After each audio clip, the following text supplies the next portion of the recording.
நீங்க எனக்கு ஸ்பேஸ் கொடுக்கல, நான் ஒரு ஸ்பேஸ் கொடுத்தேன், நீங்க அதுக்கு ஒரு ஹோப் கொடுத்துட்டீங்க. நாளைக்கு நீ ஒருத்தங்களை காதல் விட நீ ஃப்ரெண்டா கூட இருக்க முடியாது. என்கிட்ட எப்படி இருந்தாங்களோ சில பேரு, அவங்க வந்து இப்ப இன்னொருத்தங்க கிட்ட அப்படி இருக்க மாதிரி எனக்கு தோணும். என்னோட அடுத்த எய்ம் நயன்தாரா. அது உனக்கு என்ன எவ்வளவு பிடிக்குன்னு எனக்கு நல்லா தெரியும். பிடிக்குமா ஒண்ணு எனக்கு தெரியல. கிரிஞ்சுங்க, கிரிஞ்ச் ஆஃப் தி இயர் உங்களுக்கு அவார்டே தரலாங்க. ஆனா டைம் இல்ல, நான் கிளம்புறேன். எனக்கு ஒருத்தவங்களை மட்டும் ரொம்ப புரிஞ்சிக்கவே முடியும். ஃபர்ஸ்ட் இருக்கும் போது ஒண்ணு சொன்னாங்க,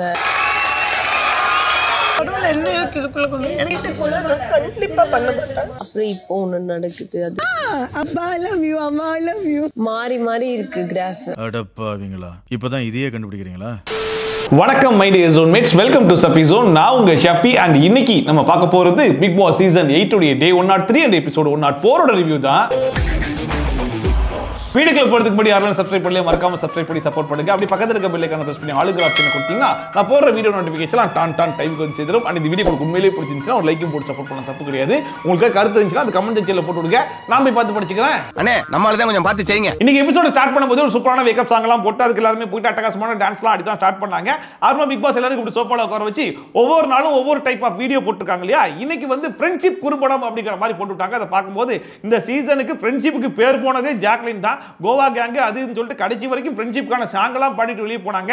அப்படிப்பட்ட ஜாக்லின் வெளியே போயிருக்கிற நேரம் பார்த்து ஃப்ரெண்ட்ஷிப்கான குறும்படத்தை போட்டு விடுறீங்கன்ற மாதிரி தான் இருந்துச்சு. அதுக்கப்புறமா அந்த குறும்படத்தை போட்டுட்டாங்க. அந்த குறும்படத்தில் மேக்ஸிமம் பார்க்கும்போது நம்ம விஷால் தான் இருந்தாப்ல எல்லா இடத்துலையும். விஷால் பிபி, விஷால் அருண், விஷால் தர்ஷிகா, விஷால் வந்து அன்ஷிதா அப்படின்னு சொல்லிட்டு அவங்க ஒரு பக்கம் இருந்தாங்க. இன்னொரு பக்கம் அஃப்கோர்ஸ் கோவா கேங்குடைய ஃப்ரெண்ட்ஷிப் அது இதுன்னு சொல்லிட்டு ஒரு சூப்பரான குறும்படத்தை வந்து போட்டு விட்டாங்க. அப்புறமா ராணா வந்து இப்ப டாப் 5ல இருக்கிற ஒருத்தர்கிட்ட ஒரு சில விஷயங்கள் வந்து ஷேர் பண்ணிக்கணும் அப்படிங்கிற மாதிரி சொல்லிட்டு ஃபர்ஸ்ட் பவித்ரால இருந்து ஸ்டார்ட் பண்ணாப்ல. பவித்ரா பொறுத்த வரைக்கும் இந்த ஷோ முழுக்க சைலண்டா இருந்திருக்கலாம், பட் அவங்களுடைய கேம் ஸ்பிரிட் அண்ட் அப்புறம் அவங்களுடைய கான்ஃபிடன்ஸ் லெவல் அதெல்லாம் வேற லெவல் அப்படிங்கிற மாதிரி சொன்னாப்ல. அண்ட் அடுத்த முத்துபுரம் பொறுத்த வரைக்கும் கிங் ஆஃப் பிக் பாஸ் அப்படிங்கிற மாதிரி சொன்னாங்க. முத்துபுரம் ஏன்டா கடைசி நேரம் பார்த்து கோத்தூர் ஏடான்னு இல்ல உண்மைதான் சொல்றேன், நீ செமையா கேம் ஆடுற அப்படிங்கிற மாதிரி சொன்னாப்ல. கிங் ஆஃப் பிக் பாஸ் நான் சொல்லுவேன், ஏன்னா நான் லாக்கி சொல்றேன்டா. அண்ட் அடுத்த ரயன் உன்னை எல்லாருமே டாஸ்க் பீஸ்ட்னு சொல்லலாம், ஆனா நான் உனக்கு ஒரு புது பேர் வச்சிருக்கேன், நீ ஆட்டக்காரன்டா, சூப்பரா ஆடுறடா, உன்னுடைய கேம் வந்து சூப்பரா இருக்குடா அப்படிங்கிற மாதிரி சொன்னாப்ல. அண்ட் அடுத்த சௌந்தர்யா கிட்ட யாரு என்ன வேணாலும் சொல்லிட்டோம், உனக்கு வெளியே பயங்கரமான ரீச் இருக்கு, எல்லாரும் உன்னை வச்சு கொண்டாடுறாங்க. அண்ட் அது மட்டும் இல்லாம நீ குழந்தைங்களை பிடிச்சிட்ட அப்படின்னு சொல்லிட்டு நம்ம தளபதி எஸ்கே பார்த்து சொன்னார் இல்லையா, அந்த வார்த்தையை ராணுவ சௌந்தர்யா பார்த்து சொல்லிட்டு இருந்தாப்ல. பிடிச்சிருக்கு, குழந்தைங்களாம் பிடிச்சிட்ட நீ. அண்ட் கடைசியா நம்ம விஷாலுக்கு மட்டும் கொஞ்சம் எக்ஸ்ட்ராவே சொன்னாப்ல. விஷாலை பொறுத்த வரைக்கும் உங்க எல்லாருக்கும் தெரியும், நான் தெரியாத விஷயத்தை சொல்றேன், விஷால் நிறைய பெண் குழந்தைகளை படிக்க வச்சிட்டு இருக்கான், அவங்களுக்கு ட்ரெஸ்ன்னு சொல்லிட்டு எல்லாமே விஷால் தான் பார்த்துக்கிட்டு இருக்கான் அப்படிங்கிற மாதிரி சொல்லிட்டு இதுக்கப்புறம் நீ இன்னும் நிறைய பண்ணணும்டா அப்படிங்கிற மாதிரி சொல்லும்போது விஷால் அங்கேருந்து வந்து ஆமா நான் பண்றேன், பட் அவங்களுக்கே தெரியாம தான் நான் பண்ணிக்கிட்டு இருக்கேன் அப்படிங்கிற மாதிரிலாம் அவரும் ஒரு பக்கம் சொல்லிட்டு இருந்தாப்ல. அதை பார்க்கும்போது இது நல்ல விஷயம் தான், ஆனா இந்த டைம்ல வந்து சொல்லும் போது தான் இதெல்லாம் ஏன் ஸ்டார்டிங் ஆஃப் த சீசன்லயே சொல்லல, திடீர்னு கடைசி சீசன்ல கடைசி டைம்ல வந்து சொல்றாங்க அப்படிங்கிறது தான் எனக்கு டவுட்டா இருந்துச்சு. அண்ட் அங்க இருந்தவங்களுமே பெருசா வந்து ரியாக்ட் பண்ணிக்கல. அதுக்கான காரணம் வந்து ஒருவேளை ஓட் பேங்கை வந்து நிறைக்கிறதுக்காக இந்த மாதிரிலாம் பேசுறாங்களோ அப்படிங்கிற டவுட்டும் கூடவே வந்துச்சு. அது அவன் சொல்லிட்டான், அதுக்கு ரொம்ப நன்றி. அவங்களுக்கு வந்து நான் தான் உங்களுக்கு செய்யறேன்னு தெரியவே அந்த கடைசி வாரத்துடைய ரீஎன்ட்ரியில நம்ம ரொம்ப எதிர்பார்த்தது யாருக்குன்னு சொல்லி பாத்தீங்கன்னா தர்ஷிகாக்கு. தர்ஷிகா உள்ள வந்தாங்கன்னா ஃபயரா இருப்பாங்கன்னு சொல்லி பார்த்தா இப்ப கேபிள் ஒயர் மாதிரி சுத்திட்டு இருக்காங்க, எல்லா இடத்துலயும் புலம்ப ஆரம்பிச்சிட்டாங்க. அதுக்கு முக்கியமான காரணம் என்னன்னு சொல்லி பாத்தீங்கன்னா இவங்க யாருக்கிட்ட பயங்கர க்ளோஸா இருந்தாங்களோ அந்த பர்சன் இப்ப வேற ஒருத்தங்க கிட்ட இவங்க கண்ணு முன்னாடியே பயங்கர க்ளோஸா இருக்காங்கல்ல. யாரா இருந்தாலும் ஒரு வயிற்றெரிச்சல் பொறாமை எல்லாம் வரதானே செய்யும். அதை மீறி அது ஒரு கடுப்பு வரும். ஏன்டா என்ன இப்படி ஆகி விட்டுட்டு நீ மட்டும் சந்தோஷமா இருக்கியா அப்படிங்கிற ஒரு கோவம் எல்லாருக்கும் வரும். அந்த கோவம் தான் தர்ஷிகாக்குள்ளேயும் இருக்குது. அதனால தர்ஷிகா வந்து சௌந்தர்யா கிட்ட புலம்பிக்கிட்டு இருந்தாங்க. அதாவது இந்த வீட்டுக்குள்ள வந்து ரீஎன்ட்ரி கொடுத்த எல்லாருமே நல்லா ஹாப்பியா சந்தோஷமா இருக்காங்கல்ல, பட் என்னால அப்படி இருக்க முடியல அப்படிங்கிற மாதிரி அவங்க புலம்பிட்டு இருக்கும்போது சௌந்தர்யா கேட்கிறாங்க, அப்புறம் என்ன வெளியே போய் அப்படி என்னமா சொல்ற, அப்ப உனக்கு விஷயமே தெரியாதா, அதெல்லாம் முடிஞ்சு போச்சு அப்படிங்கிற மாதிரி சொல்லும் போது கூட சௌந்தர்யா என்ன சொல்றாங்க, இல்ல இங்க நீங்க பேசுனதெல்லாம் வச்சு பார்க்கும்போது இங்க ஒன்றும் சொல்லிக்க வேணாம், வெளியே போய் பார்த்துக்கலான்ற மாதிரி தானே பேசிக்கிட்டு இருந்தான் அப்படிங்கிற மாதிரி சொல்லும் போது அதெல்லாம் ஒண்ணுமே கிடையாது, அதெல்லாம் வேற ஆளுக்கு மாறிடுச்சு அப்படின்னு சொல்லிட்டு எழுதிலாம் காமிச்சாங்க. அது என்ன எழுதுனாங்கன்றது நம்மளுக்கு காட்டல, ஆனா அன்ஷிதான்ற பேரை தான் எழுதி காமிச்சாங்கன்றதை இவங்க ரெண்டு பேரும் பேசும்போது நமக்கு தெரிஞ்சு போச்சு. அப்ப சௌந்தர்யா சொல்றாங்க, இல்ல அது ஃப்ரெண்டு மாதிரி தானே போயிட்டு இருக்கு அப்படிங்கும்போது அது என்னன்னு எனக்கு ஒன்றும் சொல்ல தெரியல, ஆனா இதெல்லாம் ஏன் என்கிட்ட முன்னாடியே சொல்லலன்றது தான் எனக்கு தோணுது அப்படிங்கிற மாதிரி சொல்லிட்டு இருக்கும்போது அப்பயும் சௌந்தர்யா என்ன சொல்றாங்கன்னா, இல்ல விஷால் வந்து ரொம்ப தெளிவா சொல்லிட்டானாமே, நான் ஃப்ரெண்டா தான் இருக்கேன், நான் என் லிமிட்டுக்குள்ள தான் இருக்கேன், நீ தான் போய் விழுந்துட்ட அப்படிங்கிற மாதிரி தான் விஷால் என்கிட்ட சொன்னா அப்படிங்கும்போது தர்ஷிகா மறுபடியும் சொல்றாங்க, அதாவது எல்லாத்தையும் போயிட்டு அவன் இதை தான் சொல்லிட்டு இருக்கான், நான் வந்து சொல்லிட்டேன்னு சொல்லிட்டு அவன் ஸ்பேஸ் கொடுக்கல எனக்கு, அவன் கொடுத்தது ஹோப் அப்படிங்கறத எங்கேயுமே பதிவு பண்ணிட்டு இருந்தாங்க. நீங்க எனக்கு ஸ்பேஸ் கொடுக்கல, குடிக்கும்னு நான் ஒரு ஸ்பேஸ் கொடுத்தேன், அதுக்கு ஒரு ஹோப் கொடுத்துட்டீங்க. அண்ட் தர்சிகா இது நான் ஹோப்னு ஏன் இவ்வளவு கான்ஃபிடென்ட்டா சொல்றேன் அப்படின்னா, பை வேர்ட்ஸ் தான் அவன் சொல்றான், ஆனா பை ஆக்ஷன்ஸ், இந்த ஐ கான்டாக்ட் அது கூடவா எனக்கு தெரியாது சௌந்தர்யா அப்படிங்கிற மாதிரி சொல்லிட்டு இருந்தாங்க. அவங்க சொல்றதுலயும் ஒரு வாஸ்தவம் இருக்குதுன்ற மாதிரி தான் இப்போ எனக்கு தோணுது. ஏன் அப்படின்னா, விஷால் இப்ப அன்சிதா கிட்ட ஃப்ரெண்டா இருக்காப்ல, ஆனா ஃப்ரெண்டா இருக்கும்போது அவர் எப்படி பழகுறாரு, என்னென்ன பண்றாருன்றதை வெளியிருந்து பார்க்கும்போது ஏண்டா இதுக்கு பேர் தான் ஃப்ரெண்ட்ஷிப்பா, சரி ரைட்ரா அப்படிங்கிற லெவல்ல தான் இருக்குது. ஏன்னா இதே மாதிரி தான் தர்சிகா கிட்டயே ஒரு பழகிட்டு இருந்தாப்ல, அன்சிதா கிட்டயே அப்படி தான் பழகுனாப்ல. ரீஎன்ட்ரி வந்தவங்கலாம் ரெண்டு பேர்கிட்ட நீ பழகுனதுல பெருசா எந்த வித்தியாசமும் தெரியல அப்படிங்கிற மாதிரி போட்டு அடின்னு அடிச்சு நவுத்தி அந்த மனுஷன் ஒட்டஞ்சி அழுது அதுக்கப்புறம் ரெக்கவர் ஆகி வந்தோம். மறுபடியும் இந்த வாரம் அதே வேலையை தான் அன்சிதாட்ட பார்த்துட்டு இருக்காப்புல அப்படின்னா, அதுவும் தர்சிகா இந்த வீட்டுக்குள்ள இருக்கும் போதே யாரா இருந்தாலும் ஒரு கோவம் வரதானே செய்யும். அண்ட் அது மட்டும் இல்லாம அன்சிதா இந்த வீட்டை விட்டு வெளியே போகும்போது அவங்க எப்படிப்பட்ட ஒரு மனநிலையில வெளியே போயிருக்காங்க அப்படிங்கிறது கூட விஷாலுக்கு நல்லா தெரியும். ஏன்னா அருண் கிட்ட அன்சிதா என்ன ஷேர் பண்ணிக்கிட்டாங்கன்ற வரைக்குமே விஷாலுக்கு தெரியும். அது தெரிஞ்சுமே இப்ப மனுஷன் மறுபடியும் என்கரேஜ் பண்ணி ஒரு ஸ்பேஸ் கொடுத்து ஒரு ஹோப் கொடுத்துட்டு இருக்காப்புல அப்படின்னா, ஒரு தடவை ஒருத்தன் தப்பு பண்ணலாம், நான் அதுல இருந்து கத்துக்கிட்டேன்னு சொல்லலாம். ஆனா தொடர்ந்து ஒரே தப்பை மறுபடியும் பண்ணும்போது அது தெரியாம பண்றது இல்ல, தெரிஞ்சு பண்றது தான். He said yeah, I want to hear that. நான் அதுக்கு தான் உள்ள வந்தனே. அண்ட் இந்த விஷயத்தை வீட்டுக்குள்ள வந்து விஷால் கிட்ட கிளாரிஃபை பண்ணணும் அப்படிங்கிற மாதிரி தான் நான் உள்ள வந்து கேட்டேன். அவனும் எஸ்ன்னு அக்செப்ட் பண்ணிக்கிட்டான். அதான் வாயால கேட்கணுன்றதுக்காக தான் நான் ஆசைப்பட்டேன் அப்படிங்கிற மாதிரிலாம் சொல்லிட்டு அதை பார்க்கும்போது விஷால் எப்போ எஸ்ன்னு அக்செப்ட் பண்ணிக்கிட்டான்றது தெரியலையே. நீ ஒரு விஷயம் சொல்ற, அது எனக்கு புரியுது, நான் அதை பத்தி திங்க் பண்றேன் அப்படிங்கிற மாதிரி தான் சொல்லிட்டு இருந்தாப்ல கடைசி வரைக்குமே. ஆனா இவங்க வந்து எஸ்ன்ற மாதிரி எடுத்துக்கிட்டேன் அப்படிங்கிற மாதிரி சௌந்தர்யா கிட்ட கன்வே பண்ணிட்டு இருந்தாங்க. அண்ட் வந்து ரீஎன்ட்ரியில வந்தவங்க எல்லாரும் போட்டு விஷாலை போட்டு அடின்னு அடிக்கிறது, அவன் உடையிறது, இதெல்லாம் வச்சு என்ன வெளியே தப்பா பேச ஆரம்பிச்சிட்டாங்க. எனக்கு அப்ப இருந்தே நான் எப்ப மறுபடியும் ரீஎன்ட்ரி கொடுத்து நான் அவங்ககிட்ட போய் பேசி இதை கிளாரிஃபை பண்ணுவேன்னு சொல்லிட்டு எனக்கு பயங்கரமா இருந்துச்சு. அண்ட் உள்ள வந்து அதெல்லாம் பேசி முடிச்சதுக்கு அப்புறமா எனக்கே வந்து திருப்தியா இருந்துச்சு. அண்ட் அது மட்டும் இல்லாம அவன் உள்ள இருந்து எல்லாரும் அடிச்சு கஷ்டப்படுறான்ற மாதிரி சொல்றான்ல, இதே மாதிரி விஷயத்தை நான் வெளிய இருந்து அனுபவிச்சேன் அப்படிங்கிற மாதிரி சொல்லிட்டு இருந்தாங்க. உள்ள நீங்க இருந்தீங்க, வெளியில இருந்த நான் எவ்வளவு கஷ்டப்பட்டிருப்பேன். ஆனா அப்புறமா தர்சிகா பவித்ரா ரெண்டு பேருக்கு வந்து பேசிட்டு இருக்கும்போது பவித்ரா சொல்றாங்க, எனக்கு இந்த வீட்டுல ஒருத்தங்களை மட்டும் தான் என்னால புரிஞ்சிக்கவே முடியல அப்படிங்கிற மாதிரி சொல்லும்போது தர்சிகா யாருன்னு கேட்கறாங்க. மறுபடியும் எழுதி தான் காமிக்கிறாங்க. அந்த பேர் யாருன்னா மறுபடியும் அன்சிதா தான். அப்போ வந்து தர்சிகா சொன்னாங்க, அது ஏன் தெரியுமா உன்னால புரிஞ்சிக்கவே முடியல, ஏன்னா அவன் ஆரம்பத்துல இருந்து இப்போ வரைக்கும் முழுக்க ஃபேக்கா மட்டும் தான் இருந்திருக்கா, அதனால தான் உன்னால புரிஞ்சிக்க முடியல அப்படிங்கிற மாதிரி சொல்லிட்டு இருந்தாங்க. இந்த ரவீந்தர் அர்ணவ் பார்த்து, அர்ணவ் நீ பக்கா ஃபேக்கடான்னு சொல்லி சொன்னாங்கல்ல, அந்த மாதிரி தர்சிகா வந்து அன்சிதாவை சொல்லிட்டு இருந்தாங்க. அப்ப பவித்ரா ஒரு விஷயம் சொன்னாங்க, அதாவது ஸ்டார்டிங்ல கேட்கும்போது வேற மாதிரி ஒன்னு சொன்னா இப்ப வேற மாதிரி ஒன்னு நடந்துட்டு இருக்கு அப்படிங்கிற மாதிரி சொல்லிட்டு இருந்தாங்க. அதாவது நம்ம ஆர்ஜே ஆனந்திக்கும் பவித்ராக்கும் ஒரு கன்ஃபியூஷன் வந்திருக்கும். ஒருவேளை அன்சிதாக்கு வந்து விஷால் மேல இருக்குது பொசசிவ்னஸா இல்ல லவ்வா அப்படின்னு சொல்லிட்டு, அப்ப ஆர்ஜே ஆனந்தி அவகிட்டயே போயிட்டு ஒரு கிளாரிஃபிகேஷன் கொடுத்துடலாம். ஏன்னா இந்த கிளாரிஃபிகேஷன் அன்சிதா நமக்கு கொடுக்க வேணாம், மக்களுக்கு கொடுக்கட்டும், அவளை யாரும் தப்பா நினைச்சிட கூடாதுல்ல அப்படிங்கிற மாதிரி போய் கேட்டிருப்பாங்க.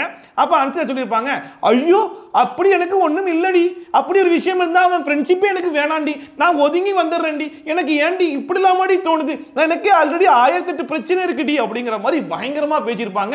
என்ன பிடிச்சதுக்குள்ள வீட்டுல போட்டுட்டேன்னா எனக்கு இது தேவையில்லாத விஷயம். அந்த கான்வர்சேஷன் நம்ம அந்த டைம்ல பார்க்கும்போது நமக்கு அன்சிதா மேல கோவம் வரல, ஆர்ஜே ஆனந்தி மேல தான் கோவம் வந்துச்சு. அதுக்கு முக்கியமான காரணம் என்னன்னா, ஆர்ஜே ஆனந்திக்கும் நல்லா தெரியும், இந்த வீட்டுல இருக்கிற எல்லாருக்குமே நல்லா தெரியும், வெளியிருந்து பார்க்குற மக்களுக்கும் நல்லா தெரியும் அன்சிதா யாரு கூட வந்து ரிலேஷன்ஷிப்ல இருக்காங்க அப்படின்னு சொல்லிட்டு. ஈவன் அதை ஒரு டாஸ்க்ல கூட வெளிப்படுத்திருப்பாங்க, அந்த மாப்பிளை பார்க்குற டாஸ்க்ல கூட.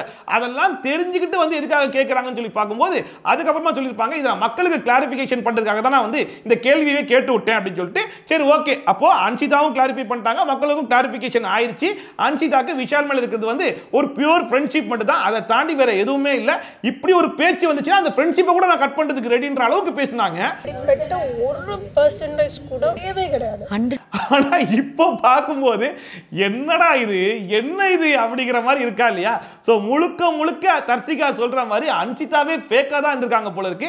அந்த தர்சிகா இன்னொரு விஷயத்தையும் சொல்றாங்க, அதாவது இது இப்போ இல்லடி, ஆரம்பத்துல இருந்தே அப்படிதான் இருந்திருக்கு, எனக்கு அதுதான் கோவமே அப்படிங்கிற மாதிரி வேற சொல்றாங்க. ஆனா நான் ஒன்னும் சொல்லவா, ஃபர்ஸ்ட்ல இருந்தே இது எல்லாமே அப்படிதான் இருந்தது. பவித்ரா சொன்னாங்க, நீ வெளியே போயிட்டு எல்லாத்தையும் கிளியரா பார்த்துட்டு வந்துட்டடி, உனக்கு ஒரு கிளாரிட்டி இருக்குது, நான் இந்த வீட்டுக்குள்ளே இருக்கிறதுனால பெருசா எனக்கு எதுவுமே தெரியல, அதனால தான் எனக்கு கன்ஃபியூஷனா இருக்கு அப்படிங்கிற மாதிரி சொல்லும்போது தர்சிகா சொல்றாங்க, இப்போ என் கண்ணு முன்னாடி ஒரு விஷயம் நடக்குது பாத்தியா, அந்த விஷயம் எக்ஸாக்ட்டா அப்படியே எனக்கு நடந்த விஷயம் தான் அப்படின்னு சொல்லி மறைமுகமா சொல்லிட்டு இருந்தாங்க. அதாவது இப்ப விஷால் அன்சிதா கிட்ட எப்படி ஒரு ரிலேஷன்ஷிப்ல பழகிட்டு இருக்கானோ அதே மாதிரி தான் என்கிட்டயும் பழகிட்டு இருந்தான், அது லவ்னா அப்ப என்கிட்ட பழகினதும் லவ் தான், இதுக்கு அதுக்கும் எந்த விதமான மாற்றமும் இல்ல அப்படிங்கறத இந்த இடத்துல பதிவு பண்ணிட்டாங்க. என்கிட்ட எப்படி இருந்தாங்களோ சில பேர், அப்ப இன்னொருத்தங்க கிட்ட அப்படி இருக்க மாதிரி எனக்கு தோணுது. அண்ட் தர்சிகா எதுக்காக இவ்வளவு புலம்புறாங்க, இவ்வளவு மன உடைஞ்சு பேசுறாங்கன்னு சொல்லி பாத்தீங்கன்னா, இந்த பிக் பாஸ் ஷோங்கிறது வந்து ஒவ்வொருத்தருக்கும் ஒரு லைஃப் மாதிரி, அது மட்டும் இல்லாம ஒரு எக்ஸ்பீரியன்ஸ், ஒரு மெமரிஸ் இல்லையா. பட் இந்த மெமரியை என்ஜாய் பண்ணி பார்க்குற நிலைமையில தான் எல்லாருமே இருக்காங்க. பட் தர்சிகாக்கு அப்படி ஒரு சிச்சுவேஷன் இல்லை. என்ன காரணம்னு சொல்லி பார்த்தீங்கன்னா, எந்த ஒரு குறும்படமோ எந்த ஒரு படம் போட்டு காமிச்சாலும் தர்சிகா யார் கூட இருக்காங்கன்னா விஷால் கூட இருக்காங்க. எந்த ஒரு மெமரியை குழி தோண்டி புதைக்கணும் எரிக்கணும்னு நினைக்கிறாங்களோ அது ஒவ்வொரு படமும் போட்டு காமிக்கும் போது தர்சிகா விஷால் கூட சிரிச்சு பேசினது, சுத்தினது, பழகுனதுன்னு சொல்லி அதையே திருப்பி திருப்பி காட்டும் போது அவங்களால அதை என்ஜாய் பண்ண முடியல. வெறுப்பு தான் அதிகமாக வருது. ஸோ அதோட வெளிப்பாடை தான் இங்கே பேசிட்டு இருக்காங்களோன்ற மாதிரி தான் இருந்துச்சு. அண்ட் அப்புறமா அடுத்த படம் அப்படின்னு சொல்லிட்டு சண்டை காட்சிகளை போட்டு விட்டாங்க. பயங்கரமா இருந்துச்சு. உண்மையிலே இவங்க நல்லா பெர்ஃபார்ம் பண்ணாங்களோ இல்லையோ, எடிட்டருக்கு ஒரு பெரிய சல்யூட் கொடுக்கணும்டா அப்படிங்கிற அளவுக்கு பயங்கரமான எடிட்டா இருந்துச்சு. நமக்கே பார்க்கும்போது ஒரு படத்தை பார்த்து முடிச்ச மாதிரி இருந்துச்சு. அண்ட் உள்ள இருந்தவங்களுக்கு அவங்களுடைய மெமரிஸ், அவங்களுடைய எக்ஸ்பீரியன்ஸ் அது எவ்வளவு தூரம் ஃபீலா இருக்கும்னு சொல்லி பாருங்க. உண்மையிலேயே செமையா இருந்துச்சு. அண்ட் வழக்கமா எல்லா சீசன்லயுமே ஃபினாலே வாரத்துல டாப் 5 கண்டஸ்டன்ட்ஸ்க்கு மட்டும் அவங்களுடைய பயண வீடியோவை இந்த வீட்டுக்குள்ள இருந்தே பார்த்து என்ஜாய் பண்ணக்கூடிய ஒரு வாய்ப்பு கிடைக்கும் இல்லையா, அதை வந்து ஸ்டார்ட் பண்ணாங்க. ஸோ ஃபர்ஸ்டா சௌந்தர்யிட்ட இருந்து ஸ்டார்ட் பண்ணலாம் சொல்லி சௌந்தர்யாவை ஆக்டிவிட்டி ரூமுக்கு கூப்பிட்ட உடனே வர்ஷினி என்ன மிட்வீக் எவிக்ஷனா அப்படிங்கிற மாதிரி கேட்டுருச்சு. ஏமா ஏன் உனக்கு இவ்வளவு ஆசை, கொஞ்சம் அமைதியா இருந்தா போய் என்னன்னு பார்த்துட்டு வரேன் அப்படிங்கிற மாதிரி உள்ள வந்து பார்த்தா அவங்களுடைய போட்டோ கலெக்ஷன்ஸ்லாம் ஃபுல்லா வச்சிருந்தாங்க. ஃபர்ஸ்ட் அது எல்லாத்தையும் பார்த்து முடிச்சிருக்கேன்னு சொல்லி அதெல்லாம் பார்த்து முடிச்சிருக்கோமா சௌந்தர்யாவுடைய பயண வீடியோ போட்டு விட்டாங்க. அண்ட் ஒன்ஸ் இந்த பயண வீடியோ முடிஞ்சோடனே பிக் பாஸ் வந்து சௌந்தர்யா கிட்ட இப்போ நீங்க எப்படி ஃபீல் பண்றீங்க அப்படிங்கிற மாதிரி கேட்டாப்ல. அப்ப சௌந்தர்யா நான் வெளியே இருக்கும்போது என்னுடைய வாய்ஸ்னால தான் நான் வந்து ரொம்ப இன்செக்யூரா ஃபீல் பண்ணிருக்கேன். பட் இந்த வீட்டுக்குள்ள வந்ததுக்கு அப்புறம் அதை பத்தி நான் பெருசா கண்டுக்கவே இல்லை, அதுவே எனக்கு ஒரு பெரிய விஷயம் அப்படிங்கிற மாதிரி சொல்லிட்டு நான் எவ்வளவு தூரம் ஓப்பன் அப் ஆவேன் அப்படிங்கிறது எனக்கே தெரியாது, இந்த ஷோ மூலியமா தான் நான் அதையே தெரிஞ்சுக்கிறேன் அப்படிங்கிற மாதிரிலாம் சொல்லிட்டு இருந்தாங்க. அப்புறமா மக்களுக்குலாம் சில மோட்டிவேஷன்லாம் கொடுத்துட்டு இருந்தாங்க. அதாவது செல்ஃப் மோட்டிவேஷன் தான் ரொம்ப முக்கியம். யாரும் வந்து நமக்கு மோட்டிவேட்லாம் பண்ண மாட்டாங்க. செல்ஃப் மோட்டிவேட் பண்ணீங்கன்னா நீங்க லைஃப்லயே ஜெயிக்கலாம் அப்படிங்கிற மாதிரி மக்களுக்கும் சில மோட்டிவேஷன்லாம் கொடுத்துட்டு என்னுடைய அப்பா அம்மா என்னுடைய பிரதர் என்னுடைய ஃப்ரெண்ட்ஸ் எல்லாருமே இப்போ என்ன பார்த்து ரொம்ப ப்ரௌடா ஃபீல் பண்ணுவாங்க அப்படிங்கிற மாதிரிலாம் சொல்லிட்டு இருந்தாங்க. எங்க அப்பா இப்போ பெருமையா ஃபீல் பண்ணிருப்பாங்க நான் நினைக்கிறேன், அவரோட ஃபேமிலி ஃப்ரெண்ட்ஸ் எல்லாருமே. அப்ப பிக் பாஸ் சரி ஓகேமா ஃபினாலே ஸ்டேஜுக்கு என்னுடைய மனமார்ந்த வாழ்த்துக்கள் அப்படிங்கிற மாதிரி சொன்னோன்னே பிக் பாஸ் என்ன உடனே முடிச்சிட்டீங்க, என்னை பத்தி ஒரு 4 வார்த்தை புகழ்ந்து சொல்லுங்க பிக் பாஸ் அப்படின்னு சொல்லிட்டு இவங்களே வாய் விட்டு கேட்டு அதுக்கு பிக் பாஸ் 4 வார்த்தை புகழ்ந்து பேசி சரி ரைட் இப்போ நான் கிளம்புறேன் பிக் பாஸ் அப்படிங்கிற மாதிரி கிளம்பிட்டாங்க. Okay big boss thank you. And இதுக்கு முன்னாடிலாம் விஷால் அண்ட் தர்சிகா அவங்க 2 பேரும் பேசுறதெல்லாம் காமிச்சாங்கன்னா அடே ஏன்டா இதெல்லாம் எங்களுக்கு காமிச்சு வெறுப்பேத்துறீங்க, அது 1 எபிசோட் வரை காமிச்சு வெறுப்பேத்துறீங்களா, தயவு செஞ்சு இதெல்லாம் அவாய்ட் பண்ணுங்கடா, சரியான கிரிஞ்சா இருக்குடா அப்படிங்கிற மாதிரி சொல்லிட்டு இருந்தோம் இல்லையா. இப்போ அதே சேம் ஃபீலிங்கை விஷால் அண்ட் அன்சிதா 2 பேரும் பேசும்போது நம்மளுக்கு கொடுக்குது. ஏன்டா இவங்க பேசுறதெல்லாம் காட்டுறீங்கன்ற அளவுக்கு வெறுப்பா இருக்குது. அண்ட் அதே மாதிரி தான் இப்பயும் பேசிட்டு இருக்காங்க. விஷால் வந்து அன்சிதா கிட்ட நான் உன்னை எங்கேயாச்சும் ஹர்ட் பண்ணிட்டேனா அப்படிங்கிற மாதிரி கேட்டோன்னே அன்சிதா ஆமான்னாங்க.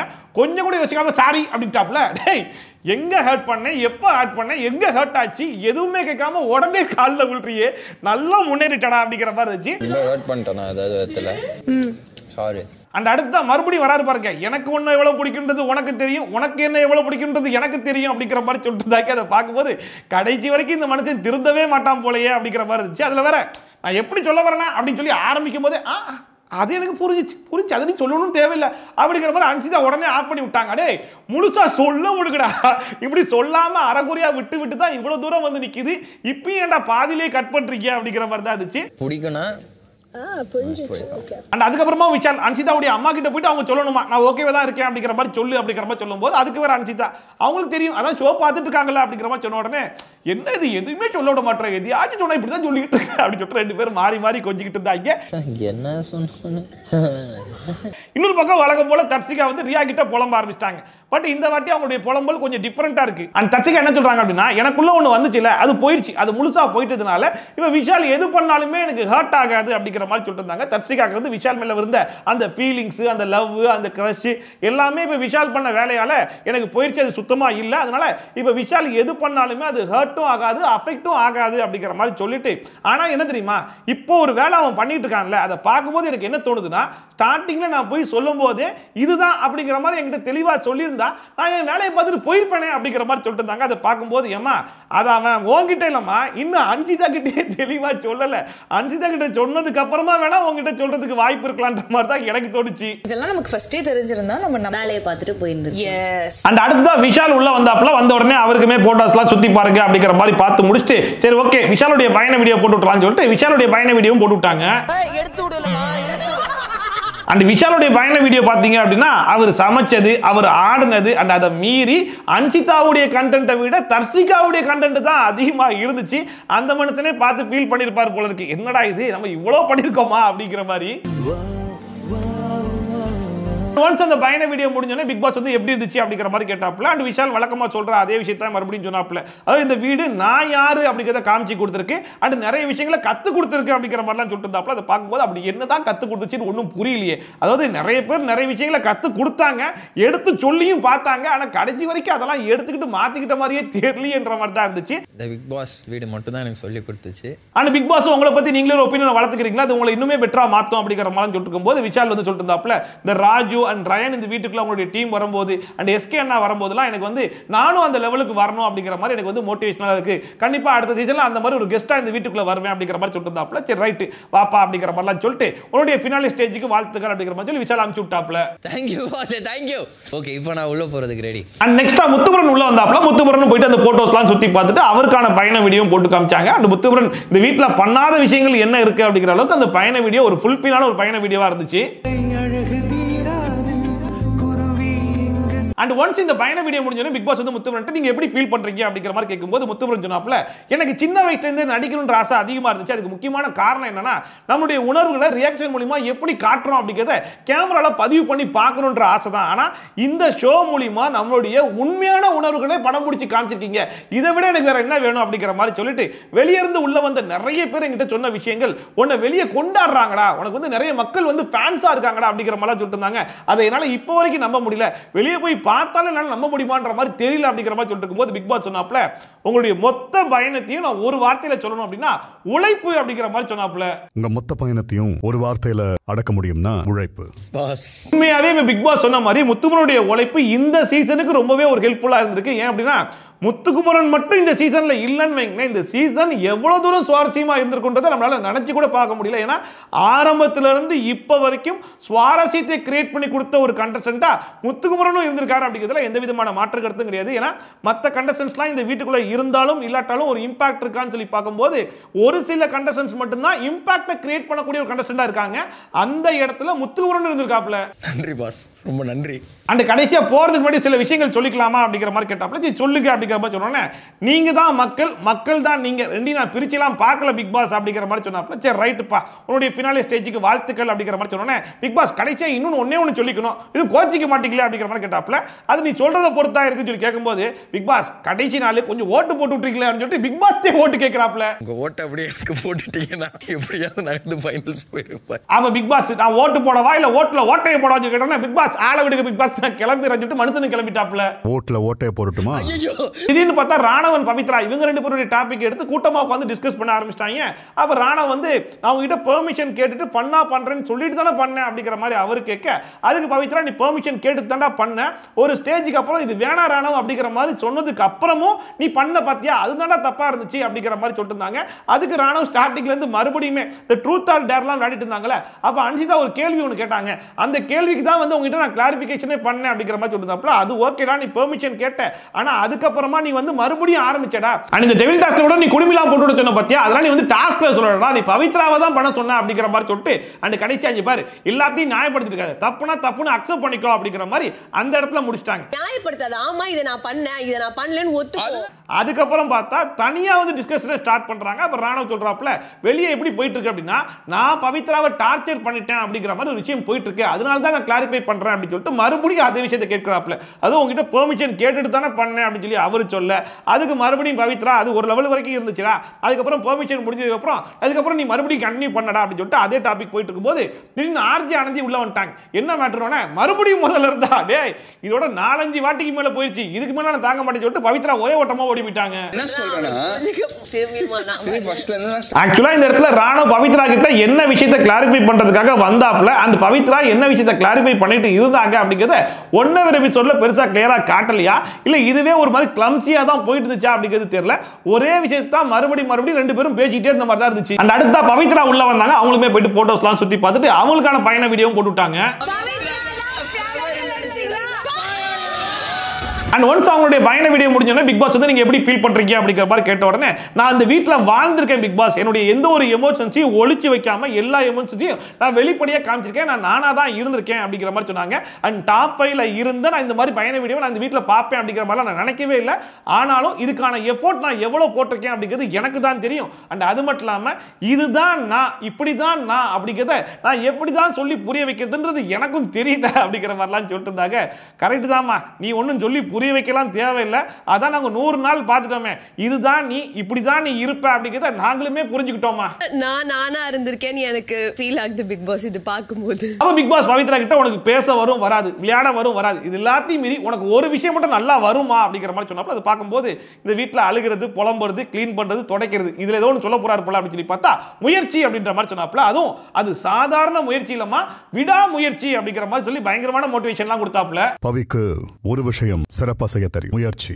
பட் என்னதான் பிக் பாஸ் பவித்ரா பார்த்து நீ பண்ண முயற்சி, விடாமுயற்சின்ற மாதிரி பயங்கரமான மோட்டிவேஷன்லாம் கொடுத்தாலுமே இந்த சீசன்ல பவித்ரா மற்றவங்களை கம்பேர் பண்ணும்போது டாப் 5ல வரதுக்கு டிசர்விங்கான்னு சொல்லி கேட்டிங்கன்னா கண்டிப்பா என்ன கேட்கும்போது மொத்த எஃபோர்ட்டையும் கம்பேர் பண்ணி பார்க்கும்போது பவித்ரா வந்து டிசர்விங் கிடையாது. பவித்ராவோட டிசர்வான கண்டஸ்டன்ஸ் நிறைய பேர் இருந்துமே ஏன் அவங்கெல்லாம் வெளியே போனாங்கன்ற கேள்வி தான் எனக்கு இப்போ வரைக்குமே இருக்குது. All the best. Thank you big boss. And ஃபைனலா ரயன் உள்ள வந்தாப்ல, ரயனும் போயிட்டு போட்டோஸ்லாம் சுத்தி பார்த்துட்டு அவருக்கான பயண வீடியோவும் போட்டு விட்டாங்க. அண்ட் ஒன்ஸ் ரயனுடைய பயண வீடியோ முடிஞ்சோன்னா நீங்க எப்படி ஃபீல் பண்றீங்க அப்படிங்கிற மாதிரி பிக் பாஸ் கேட்டாப்ல. அவர் ரயன் சொன்னாப்ல, நான் சும்மா ஒன்று இந்த இடத்துக்கு வந்துடல, நான் பண்ண தப்பெல்லாம் உணர்ந்து அதை மாத்திக்கிட்டு தான் நான் இவ்வளவு தூரம் வந்திருக்கேன், என்னுடைய பாதையை திரும்பி பார்த்தனா அது வந்து ரொம்ப கடினமான பாதை அப்படிங்கிற மாதிரி சொல்லும்போது பிக் பாஸ் சொன்னாப்ல, அது ஒருத்தன் யாரை நம்புறானோ இல்லையோ தன்னை நம்பணும். அண்ட் அது மட்டும் இல்லாம ஒரு விஷயம் வரப்போகுது, அது என்னன்றது தெரிஞ்சாலும் சரி தெரியாட்டாலும் சரி அவருடைய எண்ணம் வந்து கிளியரா இருக்கணும். அதுக்கு பெஸ்ட் எக்ஸாம்பிள் ரயன் சொல்லலாம் அப்படிங்கிற மாதிரி சொல்லிட்டு இந்த டாஸ்க்ல உங்களுடைய சிங்க முகத்தை நீங்க காமிச்சிங்க பாத்தீங்களா, அதுக்கான பரிசு தான் டிக்கெட் டு ஃபினாலே அப்படிங்கிற மாதிரி சொன்னாப்ல. அண்ட் கடைசியா உங்களுடைய மொத்த பயணத்தையும் ஒரு வார்த்தையில சொல்லணும் அப்படின்னா தன்னம்பிக்கை அப்படிங்கிற மாதிரி சொன்னாப்ல.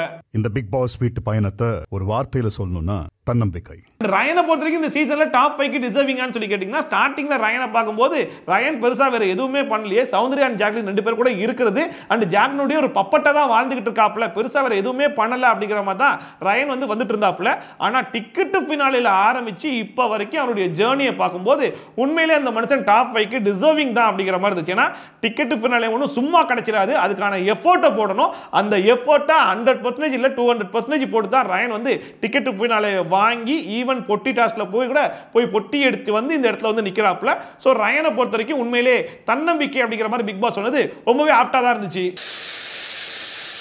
அண்ட் கடைசியா ரயன் சொன்னாப்ல, இந்த வீட்டில் வரும்போது நான் பல குழப்பத்தோட தான் உள்ள வந்தேன், ஆனா ஒரு மனுஷனுக்கு வந்து தன்னம்பிக்கையும் விடாமுயற்சியும் இருந்துச்சுன்னா அவனை எங்க கொண்டு வந்து நிறுத்தும் அப்படிங்கிறத இந்த பிக் பாஸ் ஜேர்னி எனக்கு கத்து கொடுத்துருக்கு அப்படிங்கிற மாதிரி சொல்லிட்டு இங்க நான் வந்து என்னுடைய ஃப்ரெண்டு ஜாக்லின்காக தான் வந்திருக்கேன், ஜாக்லின்காக தான் இந்த வீடியோ நான் பார்த்தேன் அப்படிங்கிற மாதிரி சொல்லிட்டு கடைசியா this is for you Jacqueline அப்படின்னு சொல்லி சொன்னாப்ல. அதை பார்க்கும்போது பரவாயில்ல, இந்த ஒரு மனுஷனாச்சு ஜாக்லின் இன்னுமே ஞாபகம் வச்சிருக்காருன்ற மாதிரி தான் இருந்துச்சு. ஃப்ரெண்டா ஜாக்லின்காகவும் இந்த சேர்த்து தான் இந்த வீடியோ பார்த்தேன். This is for you, Jacqueline. And Ryan அங்கேருந்து வெளியே வந்தோடனே சௌந்தர்யாவும் பவித்ராவும் போயிட்டு எப்படி இருந்துச்சு அப்படிங்கிற மாதிரி கேட்டுக்கும்போது ரயன் கேட்டாப்ல, ஜாக்லினை பத்தி யாராச்சும் பேசுனீங்கன்னு சொல்லி கேட்கும்போது இல்ல நாங்களாம் பேசலாம் அப்படிங்கிற மாதிரி சொன்னாங்க. நீ பேசுறேன்னு சொல்லி கேட்டதுக்கு ஆமா நான் பேசினேன் அப்படிங்கிற மாதிரி சொல்லிட்டுதாப்ல. அண்ட் கடைசியா எப்படி இருந்துச்சுன்னு சொல்லி கேட்கும்போது ஃப்ரேம்ல பார்க்கறதுக்கு செம்மையா இருக்குல்ல, சூப்பரா இருக்குல்ல அப்படிங்கிற மாதிரி சொல்லிட்டு இருந்தாப்ல.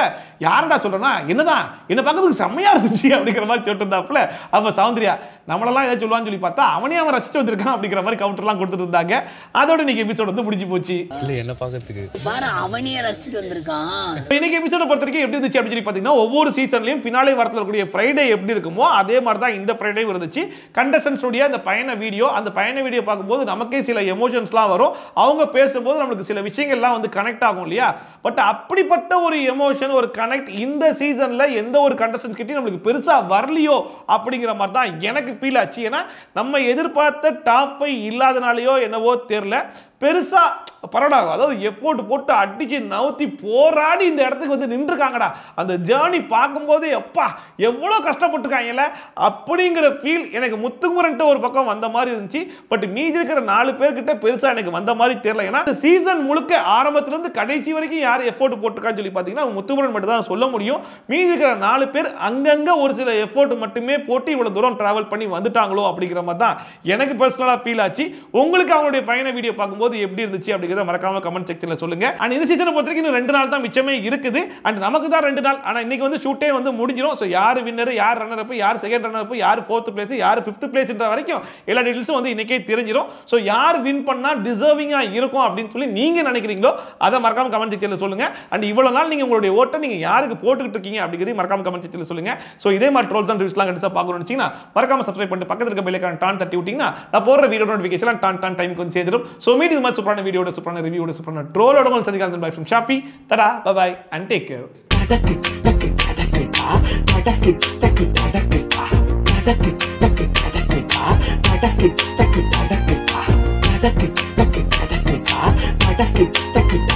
Take